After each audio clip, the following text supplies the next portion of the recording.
सुबह की 5 आदतें जो रखेंगी आपको स्वस्थ व निरोगी। Buddhist story 5 morning habits change your life. इस लेख में बताया गया है कि आज की भाग दौड़ भरी जिंदगी में हम अपने शरीर और मन का ख्याल रखना भूल जाते हैं, जिससे थकान, पेट की समस्याएं और बेचैनी होती है। भगवान बुद्ध ने 2500 साल पहले सादगी और संयम से जीने का रास्ता दिखाया था। लेख में 5 ऐसी आदतों के बारे में चर्चा की गई है जो बुद्धा की सिखावट और आयुर्वेद से प्रेरित हैं। पहली आदत है सुबह खाली पेट पानी पीना। एक उदाहरण के माध्यम से अजय नामक एक सॉफ्टवेयर इंजीनियर की कहानी बताई गई है जो अपनी सेहत को लेकर परेशान था।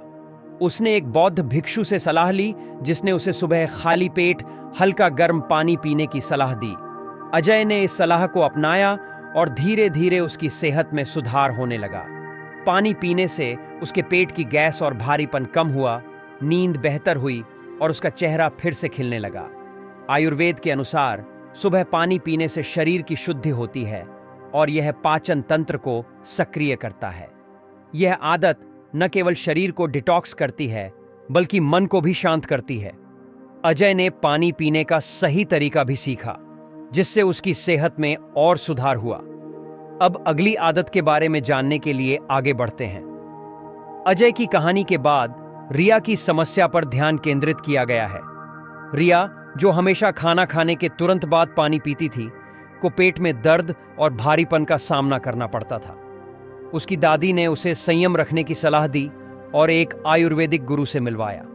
गुरु ने उसे बताया कि खाना खाने के तुरंत बाद पानी पीने से पाचन बिगड़ता है।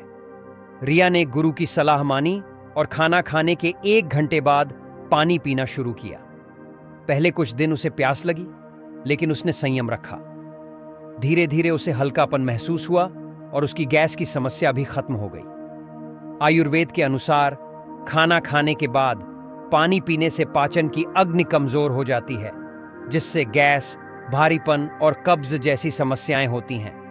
खाना खाने के 45 मिनट से 1 घंटे बाद पानी पीने की सलाह दी जाती है। बुद्धा की सिखावट भी इस बात को समर्थन देती है, क्योंकि उन्होंने हमेशा संयम से जीने और भोजन के बाद टहलने पर जोर दिया। वैज्ञानिक दृष्टिकोण से भी खाना खाने के तुरंत बाद पानी पीने से पाचन एंजाइम्स की गतिविधि 30% तक कम हो जाती है, जिससे पाचन प्रक्रिया प्रभावित होती है। इस प्रकार रिया ने अपनी आदतों में बदलाव करके न केवल अपनी सेहत में सुधार किया, बल्कि यह भी सीखा कि संयम और सही आदतें जीवन को बेहतर बना सकती हैं। सुनील की कहानी में पपीते के महत्व को उजागर किया गया है। भिक्षु की सलाह पर सुनील ने पपीता खाना शुरू किया, जिससे उसकी सेहत में सुधार होने लगा। पपीता में मौजूद पेप्सिन एंजाइम ने उसके पाचन खाने से उसकी थकान कम हुई, पाचन शक्ति में सुधार आया और कब्ज की समस्या भी खत्म हो गई। 20 दिन बाद उसकी हड्डियों में मजबूती आई और त्वचा में निखार आ गया। पपीता में विटामिन सी, विटामिन ए और एंटीऑक्सीडेंट्स होते हैं, जो शरीर को डिटॉक्स करते हैं और इम्यून सिस्टम को मजबूत बनाते हैं। वैज्ञानिक अनुसंधानों से भी यह साबित हुआ है कि जो लोग नियमित रूप से पपीता खाते हैं, उनकी इम्यूनिटी 25% तक बढ़ जाती है। आयुर्वेद में पपीता को एक चमत्कारी फल माना गया है, जो न केवल पाचन में मदद करता है, बल्कि शरीर की अन्य समस्याओं को भी दूर करता है। सुनील की तरह रिया ने भी अपने जीवन में सकारात्मक बदलाव लाने के लिए बुद्धा की शिक्षाओं का पालन किया। उसने अपने सहेलियों को भी पपीता खाने की सलाह दी, जिससे उनकी सेहत में भी सुधार हुआ। इस प्रकार सुबह की आदतें और प्राकृतिक खाद्य पदार्थों का सेवन, जैसे पपीता, न केवल शारीरिक स्वास्थ्य को बेहतर बनाते हैं, बल्कि मानसिक शांति भी प्रदान करते हैं। बुद्धा की शिक्षाएं हमें सिखाती हैं कि साधारण चीजों में ही असली शक्ति होती है और प्रकृति के साथ तालमेल बिठाकर जीने से हम स्वस्थ और खुशहाल जीवन जी सकते हैं। को तरोताजा करो। मेघा ने देखा कि नींबू पानी पीने से न केवल उसकी सेहत में सुधार हुआ, बल्कि उसके व्यवसाय में भी सकारात्मक बदलाव आया। ग्राहकों ने उसकी बेकरी में नींबू पानी की मांग बढ़ा दी, जिससे उसकी बिक्री में इजाफा हुआ। उसने अपने अनुभवों को साझा करते हुए बताया कि कैसे साधारण आदतें जीवन में बड़े बदलाव ला सकती हैं। बुद्धा की शिक्षाओं के अनुसार मन की शांति और शरीर की सेहत का गहरा संबंध है। मेघा ने अपने जीवन में इस सिद्धांत को अपनाया और अपने ग्राहकों को भी प्रेरित किया। उसने नींबू पानी के फायदों के बारे में जानकारी दी, जिससे लोग अपनी सेहत के प्रति जागरूक हुए। इस प्रकार सुनील और मेघा दोनों ने अपनी अपनी आदतों के माध्यम से न केवल अपनी सेहत में सुधार किया, बल्कि दूसरों को भी प्रेरित किया। पपीता और नींबू पानी जैसे साधारण खाद्य पदार्थों ने उनके जीवन में सकारात्मक बदलाव लाने में महत्वपूर्ण भूमिका निभाई। बुद्धा की शिक्षाएं हमें सिखाती हैं कि जीवन में छोटे छोटे बदलाव भी बड़े परिणाम ला सकते हैं।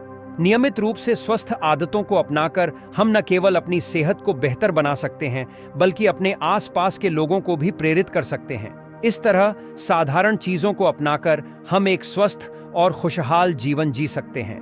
नई ऊंचाई देगा। 5वीं आदत के रूप में सेब खाने की सलाह दी गई है, जो हृदय को स्वस्थ रखने में मदद करता है।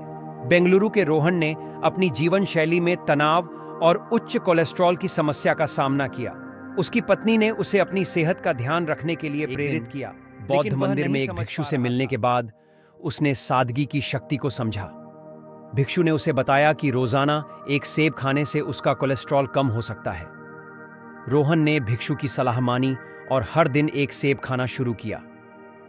पहले कुछ दिनों में उसे कोई खास फर्क नहीं दिखा, लेकिन 10 दिन बाद उसकी थकान कम हो गई और टेस्ट करवाने पर पता चला कि उसका कोलेस्ट्रॉल लेवल 15% कम हो गया।